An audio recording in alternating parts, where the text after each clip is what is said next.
Capítulo 8. Los tipos más comunes de cáncer. Cáncer de mama, de próstata y de intestino grueso, colon y recto. Durante gran parte de mi carrera me he centrado en el estudio del cáncer. Mi trabajo de laboratorio era investigar diversos tipos de cáncer, entre ellos el de hígado, de mama y páncreas. Algunos de los datos más impactantes de China se relacionaban con esta enfermedad. Por la labor de toda mi vida, el Instituto Americano para la Investigación del Cáncer me otorgó amablemente el premio Logros en la Investigación en 1998.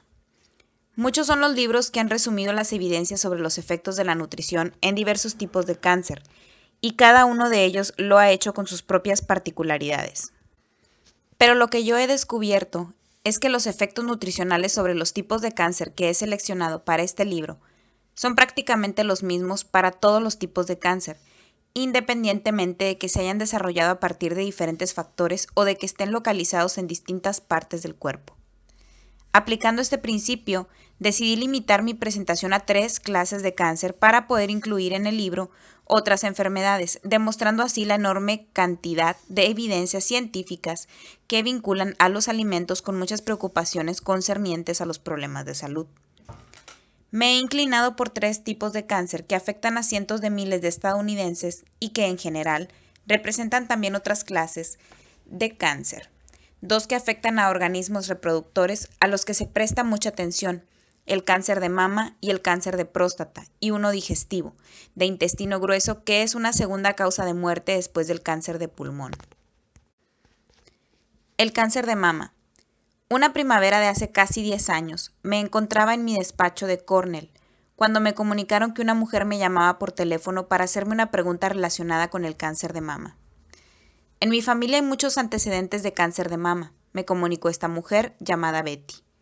Mi madre y mi abuela murieron por esta enfermedad, y mi hermana de 45 años se la acaban de diagnosticar. Teniendo en cuenta este problema familiar, no puedo evitar preocuparme por mi hija de 9 años. Pronto tendrá su primera menstruación y me asusta que pueda correr el riesgo de contraer cáncer de mama.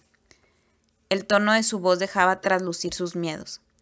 He leído muchas investigaciones que demuestran que los antecedentes familiares son muy importantes y temo que sea inevitable que mi hija enferme de cáncer de mama. Una de las opciones que he estado considerando es que se someta a una mastectomía de ambos pechos. ¿Qué puede usted decirme? Esta mujer se encontraba en una situación excepcionalmente difícil. Debía dejar que su hija creciera encaminándose hacia una trampa mortal o que lo hiciera sin pechos. Aunque esta pregunta parezca extrema, es representativa de otras semejantes a las que se enfrentan a diario miles de mujeres en todo el mundo. Los primeros informes sobre el descubrimiento del gen del cáncer de mama, denominado BRCA-1, fomentaron estas preguntas. Los artículos que aparecían en la primera plana del New York Times y de otros periódicos y revistas pregonaron que este hallazgo era un avance importante. El alboroto que provocó el BRCA-1, que ahora también incluye BRCA-2, reforzó la idea de que el cáncer de mama se debía a una fatalidad genética. Todo esto despertó un gran temor entre las personas que tenían antecedentes familiares de cáncer de mama, además de generar una gran agitación entre los científicos y las empresas farmacéuticas. Había grandes posibilidades de que las nuevas tecnologías consiguieran evaluar el riesgo total de que las mujeres contrajeran cáncer de mama mediante una prueba genética. Existía la esperanza de que este nuevo gen pudiera manipularse con el fin de prevenir y tratar la enfermedad. Los periodistas empezaron a traducir afanosamente fragmentos seleccionados de una información con el propósito de divulgarla, confiando plenamente en que esta actitud fatalista asociada a la genética. Sin lugar a dudas, esto contribuyó a la preocupación de las madres que se enfrentaban a casos similares al de Betty. Bien, en primer lugar, déjeme decirle que no soy médico clínico, respondí. No puedo ayudarla con un diagnóstico, ni recomendarle un tratamiento. Eso le corresponde a su médico familiar.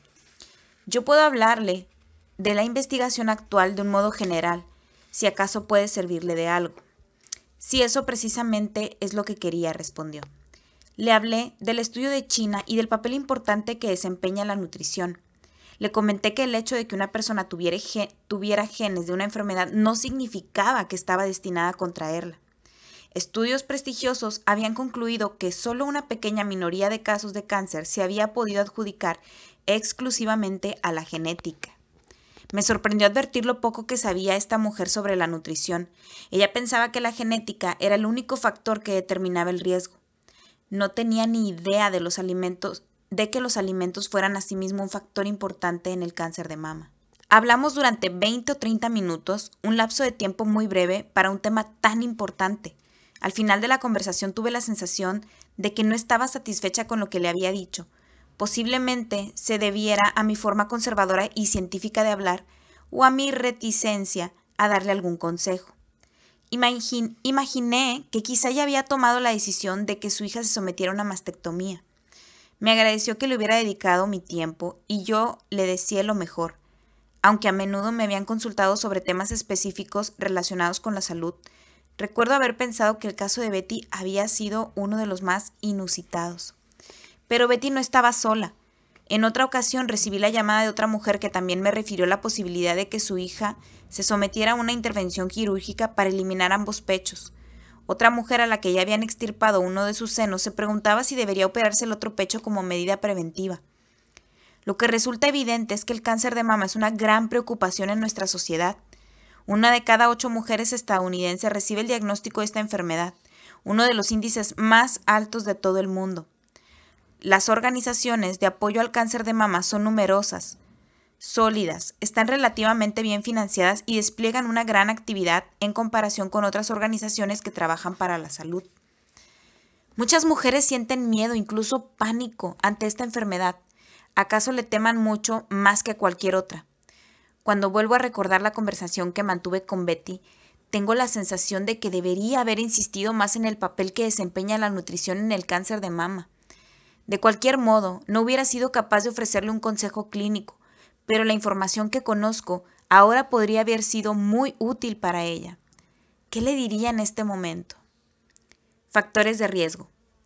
Como se muestra en el gráfico 8.1, la nutrición influye como mínimo en 4 factores de riesgo importantes para el cáncer de mama. El estudio de China permitió confirmar muchas de estas relaciones que habían sido correctamente determinadas en otra investigación. Y luego vemos aquí el gráfico 8.1 que menciona factores de riesgo para el cáncer de mama e influencia en la nutrición. Aparece una tabla, aparece de un lado derecho unos ciertos puntos y de un lado izquierdo otros ciertos puntos.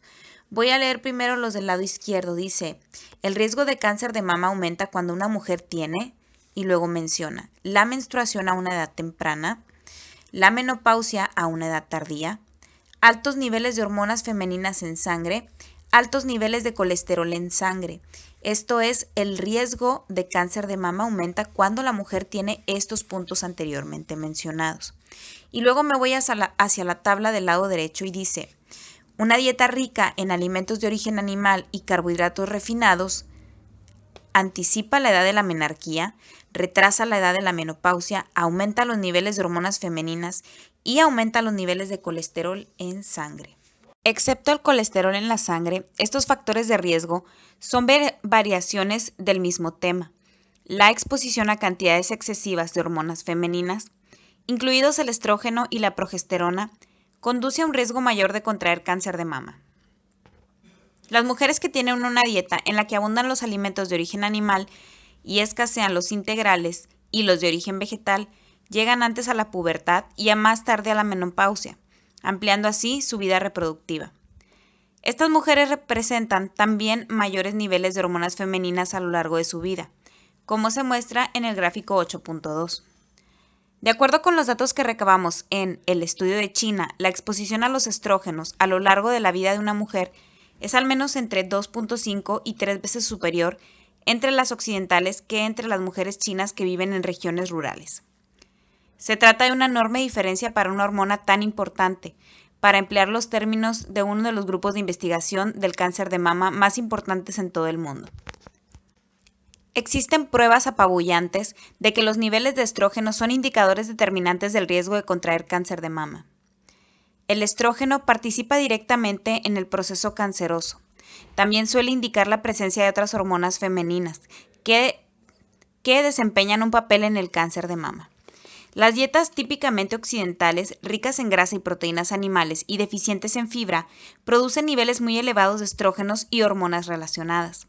Merece la pena destacar el contraste que existe entre los niveles de estrógeno de las mujeres de la China rural y las occidentales, porque un informe previo descubrió que un incremento en estos niveles de apenas un 17% podría marcar una gran diferencia en los índices del cáncer de mama cuando se comparaban diferentes países. Por tanto, intenta imaginar lo que podría significar disminuir los niveles de estrógeno en sangre de un 26 a un 63% y reducir la vida reproductiva de una mujer entre 8 y 9 años, limitando así su exposición al estrógeno en sangre, como descubrimos en el estudio de China. La idea de que el cáncer de mama se basa en la exposición al estrógeno es coherente, puesto que la dieta desempeña una función preponderante a la hora de determinar esta exposición. Esto sugiere que se puede evitar el riesgo de cáncer de mama mediante el consumo de alimentos que mantengan los niveles de estrógeno bajo control. La triste realidad es que la mayoría de las mujeres simplemente no reciben ninguna información sobre este hecho demostrado. Si las organizaciones de la salud pública responsables y fiables divulgaran correctamente esta información, es presumible que un mayor número de mujeres jóvenes tomarían precauciones reales y efectivas para evitar esta tremenda enfermedad. Problemas comunes. Los genes. Como es comprensible, las mujeres que más temen al cáncer de mama son las que tienen antecedentes familiares de esta enfermedad. El hecho de que existan antecedentes familiares de este tipo de cáncer implica que los genes intervienen en su desarrollo. Muchas personas, quizá demasiadas, afirman que todo está en la familia y rechazan la idea de que pueden hacer algo para ayudarse a sí mismas. Esta actitud fatalista no permite asumir la responsabilidad de la propia salud y restringe sustancialmente las opciones disponibles. Es innegable que si tienes antecedentes familiares corres mayor riesgo de contraer cáncer de mama. Sin embargo, un equipo de investigación descubrió que menos del 3% de los cáncer de mama se puede atribuir a ellos. A pesar de que otros grupos de investigadores han estimado que el porcentaje de casos relacionados con los antecedentes familiares es superior, la mayoría de los casos existentes entre las mujeres americanas no es atribuible a ellos ni a los genes. No obstante, el fatalismo genético sigue definiendo el modo de pensar de la nación. Entre los genes que contribuyen al riesgo de cáncer de mama, el BRCA-1 y el BRCA-2 han recibido la mayor atención desde que fueron descubiertos en 1994. El riesgo es todavía mayor cuando se produce la mutación de estos genes, tanto para el cáncer de mama como para el de ovarios. Estos genes mutados se pueden transmitir de generación en generación, es decir, son heredados. Debido a la excitación producida por estos descubrimientos, se han ignorado otras informaciones. En primer lugar, solo un 10.2% de los individuos de la población en general, o sea, 1 de 500, es portador de formas mutantes de estos genes. Como estas aberraciones son extrañas, únicamente un pequeño porcentaje de los casos de cáncer de mama de la población en general puede atribuirse a una mutación de los genes BRCA-1 o BRCA-2. En un segundo lugar, dichos genes no son los únicos que participan en el desarrollo de la enfermedad. Con toda seguridad, pronto se descubrirán muchos más. Y en tercer lugar, la mera presencia del BRCA1 y del BRCA2 o de cualquier otro gen de cáncer de mama no es determinante para causar la enfermedad. Los factores medioambientales y nutricionales desempeñan una función primordial y pueden favorecer o evitar la acción de estos genes. Un documento de reciente aparición revisó 28 estudios que habían evaluado el riesgo de cáncer de mama y de ovarios entre mujeres que eran portadoras de los genes BRCA1 y BRCA2 mutados. En general, el riesgo de contraer la enfermedad era de un 65% para el cáncer de mama y un 39% para el de ovarios. En portadores del BRCA1 que rondaban los 70 años y de un 45 y un 11% respectivamente para las portadoras del gen BRCA2. Es una evidencia que las portadoras de estos genes afrontan mayores riesgos de contraer cáncer de mama. Pero incluso entre estas mujeres de alto riesgo existe aún una buena razón para creer que se pueden obtener grandes beneficios si se presta más atención a la dieta. Casi la mitad de las mujeres portadoras de estos raros y potentes genes no se enferman de cáncer de mama. Para decirlo brevemente, aunque el descubrimiento de los genes BRCA1 y BRCA2 añade una importante dimensión a la historia del cáncer de mama, la excesiva importancia otorgada a estos genes en particular y a las causas genéticas en general no está garantizada. Y con esto no quiero restarle importancia a todo lo que necesita saber sobre estos genes esa pequeña minoría de mujeres que los portan. Sin embargo, debemos tener siempre presente que estos genes deben expresarse para participar en la formación de la enfermedad y la nutrición puede afectar este proceso. En el capítulo 3 se señaló que una dieta rica en proteínas animales tiene el potencial de afectar a la expresión genética. Exploración y prevención no nutricional. Con toda esta nueva información referente al riesgo genético y a los antecedentes familiares, se anima a las mujeres a someterse a exploraciones periódicas con el fin de detectar si padecen la enfermedad. Este es un paso razonable, especialmente para aquellas que son portadoras de los genes BRCA. Es elemental recordar que la prevención del cáncer de mama no consiste en hacerse una mamografía o una prueba genética para comprobar o descartar la presencia de los genes BRCA. La exploración se limita a comprobar si la enfermedad ha avanzado lo suficiente como para que sea observable. Algunos estudios han descubierto que las mujeres que se someten a mamografías frecuentes tienen índices de mortandad solo levemente inferiores a las que no lo hacen.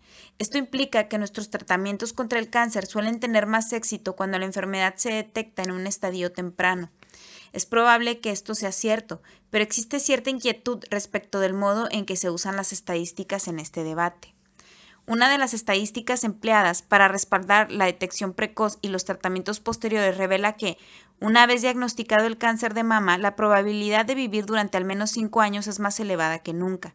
Pero lo que realmente significa esto es que gracias a la campaña destinada a promover las exploraciones asiduas, que es bastante agresiva, muchas mujeres están descubriendo en una etapa más temprana que padecen cáncer de mama, y en este caso es menos frecuente que la enfermedad provoque la muerte de la paciente en un plazo de 5 años, independientemente del tratamiento aplicado.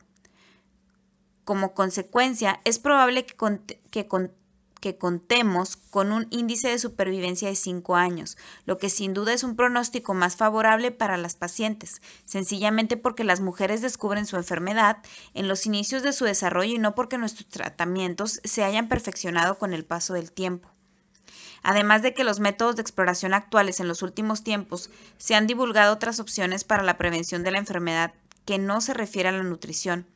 Son de un especial interés para mujeres con un alto riesgo de padecer cáncer de mama, debido a sus antecedentes familiares o la presencia de los genes BRCA. Estas alternativas incluyen tomar un medicamento, como el tamoxifeno o someterse a una mastectomía. El tamoxifeno es uno de los fármacos más conocidos para la prevención del cáncer de mama, pero los beneficios a largo plazo de esta opción no están nada claros.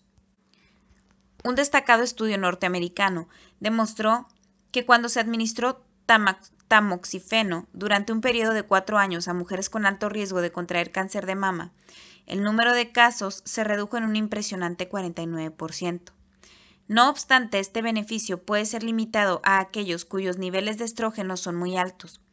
Este resultado fue precisamente lo que condujo a la Administración de Alimentos y Medicamentos de Estados Unidos a aprobar el uso de fármacos en mujeres que cumplieran unos criterios determinados. Otros estudios sugieren que el entusiasmo por este medicamento no está justificado. 2 ensayos europeos menos importantes no han conseguido demostrar ningún beneficio estadísticamente significativo del tamoxifeno, lo que arroja ciertas dudas sobre sus supuestos beneficios. Más aún, existe también la preocupación de que el fármaco pueda aumentar el riesgo de derrame cerebral, cáncer de útero, cataratas, trombosis venosa profunda y embolia pulmonar. A pesar de ello, se sigue sosteniendo que los beneficios globales para la prevención del cáncer de mama compensan los riesgos. También se ha investigado otros productos químicos como alternativas al tamoxifeno, pero estos fármacos pueden tener una eficiencia limitada o provocar algunos de los efectos secundarios mencionados. Los medicamentos como el tamoxifeno y otras sustancias químicas análogas, descubiertas más recientemente, se consideran fármacos antiestrógenos. En efecto, actúan reduciendo la actividad del estrógeno, que se asocia con un elevado riesgo de cáncer de mama. Mi pregunta es muy simple. En primer lugar, ¿por qué no nos preguntamos la razón por la cual el estrógeno es tan elevado? Y una vez que aceptemos que la causa es nutricional, ¿por qué no la corregimos? Ya disponemos de suficiente información como para demostrar que una dieta de bajo contenido en proteínas animales y grasas y rica en alimentos integrales de origen vegetal puede reducir los niveles de estrógeno. En lugar de sugerir que la solución es cambiar la dieta, gastamos cientos de millones de dólares desarrollando y promocionando un fármaco cuya eficacia no está totalmente probada y que casi con certeza producirá efectos secundarios no deseados. La comunidad de investigadores conoce desde hace mucho tiempo la capacidad de los factores dietéticos para controlar los niveles de hormonas femeninas, pero existe un estudio reciente que es particularmente sorprendente. Diversas hormonas femeninas que aumentan en la pubertad se redujeron en un 20-30%, incluso en niveles de un 50% inferiores para la progesterona, por el mero hecho de administrar una dieta escasa en alimentos de origen animal y grasas durante 7 años a niñas de 8 a 10 años de edad. Estos resultados son extraordinarios porque se obtuvieron únicamente mediante un pequeño cambio de hábitos nutricionales y se produjeron en una época que es crítica en la vida de la niña, cuando posiblemente se estuviera sembrando las primeras semillas del cáncer de mama. Las participantes en el estudio consumieron una dieta que contenía un 28% de grasas como máximo y menos de 150 miligramos de colesterol al día, es decir, una dieta vegetariana moderada. Pienso que si se hubieran consumido una dieta que no incluyera ningún alimento de origen animal y si además la hubieran adoptado mucho antes, habrían obtenido mayores beneficios, incluso un retraso de la pubertad y un riesgo menor de contraer cáncer de mama en un futuro. A las mujeres con alto riesgo de sufrir cáncer de mama se les ofrecen 3 opciones: observar y esperar, tomar tamoxifeno y el resto de su vida o someterse a una mastectomía. Pero debería de existir una cuarta opción, una dieta vegetariana con bajo contenido en carbohidratos refinados acompañada de una exploración asidua para aquellos que corren un riesgo elevado de padecer la enfermedad. Yo apoyo la utilidad de esta cuarta opción también para aquellas a quienes ya les hayan practicado una mastectomía. El uso de la dieta como tratamiento efectivo para una enfermedad que ya ha sido diagnosticada está perfectamente documentado en estudios realizados con personas que padecían una dolencia cardíaca avanzada, una diabetes de tipo 2 comprobada clínicamente, según el capítulo 8, un melanoma avanzado, un cáncer de piel que es mortal, así como también en estudios con animales de laboratorio, un cáncer de hígado. Sustancias químicas medioambientales. Desde hace algunos años, siempre que se habla de cáncer de mama, surge un tema recurrente que se refiere a las sustancias químicas medioambientales. Dichas sustancias, cuya presencia hoy en día está muy extendida, han demostrado tener un efecto pernicioso sobre las hormonas, aunque no está claro cuáles son las hormonas humanas que pueden resultar afectados. Asimismo, es posible que causen problemas reproductivos, defectos de nacimiento y diabetes tipo 2. Existen muchos tipos de diferentes sustancias químicas nocivas, la mayoría de las cuales están normalmente asociadas con la contaminación industrial. Hay un tipo de sustancias entre las que se encuentran las dioxinas y los PCB, que son persistentes porque una vez consumidas el organismo no las metaboliza, es decir, el cuerpo no las excreta. Como no se metabolizan, estos productos químicos se acumulan en la grasa corporal y en la leche materna de las mujeres lactantes. Algunas de estas sustancias promueven el desarrollo de células cancerosas.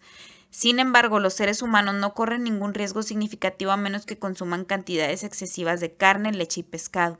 De hecho, entre el 90 y el 95% de nuestra exposición a estas sustancias se debe al consumo de productos de origen animal. Otra razón más que respalda la idea de que la ingesta de estos alimentos puede ser peligrosa.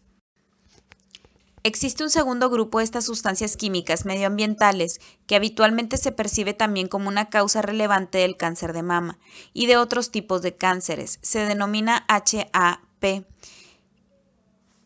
hidrocarburos aromáticos policíclicos, y se encuentran en los gases de los tubos de escape de los automóviles, en las columnas de humo de las fábricas, en los productos derivados del petróleo o en el humo de tabaco, entre otros procesos que son típicos de una sociedad industrial.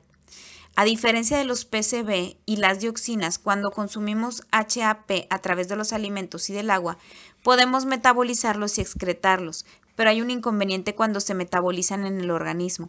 Crean productos intermedios que reaccionan con el ADN y forman complejos fuertemente unidos, denominados aductos. Capítulo 3. Este es el primer paso en el desarrollo del cáncer que afecta de un modo negativo a los genes BRCA1 y BRCA2 de las células del cáncer de mama desarrolladas en el laboratorio. En el capítulo 3, describí estudios realizados en mi laboratorio que demostraban que, al introducir en el organismo un carcinógeno muy potente, la velocidad a la que dicha sustancia puede empezar a causar problemas se controla principalmente por medio de una terapia nutricional. Por este motivo, la velocidad con que los HAP se metabolizan en productos que se ligan al ADN se puede regular mucho mejor a través de los alimentos que ingerimos. Para decirlo de una forma muy simple, una dieta típicamente occidental aumentará la velocidad con que los carcinógenos químicos como los HAP se unen al ADN para producir cáncer. De manera que cuando un estudio reciente descubrió niveles ligeramente superiores de adultos HAP-ADN en pacientes con cáncer de mama en Long Island, Nueva York, se dijo que podrían deberse a que esas mujeres tenían una dieta con mayores cantidades de carne, que aumentaba la unión de los HAP con el ADN. Existe la posibilidad real de que la cantidad de HAP consumida no tenga nada que ver con un riesgo mayor de contraer cáncer de mama. De hecho, en este estudio, el número de aductos HAP-ADN presentes en estas mujeres no parece estar relacionado con la exposición al HAP. ¿Cómo es posible? Quizá todas estas mujeres que participaron en este extenso estudio de Long Island consumían un nivel bajo y relativamente uniforme de HAP, y las únicas que llegaron a contraer el cáncer de mama fueron aquellas con una dieta rica en grasas y proteínas animales, lo que favoreció que un mayor número de los HAP ingeridos quedaran ligados a su ADN. En este mismo estudio de Long Island, el cáncer de mama no estaba asociado con los PCB y las dioxinas, las sustancias químicas que no se pueden metabolizar. Como resultado de este estudio, en cierto modo se ha dejado de hablar de la asociación entre las sustancias químicas medioambientales y el cáncer de mama. Este y otros hallazgos sugieren que estas sustancias parecen desempeñar un papel mucho menos significativo para el cáncer de mama que el tipo de alimentos que elegimos consumir.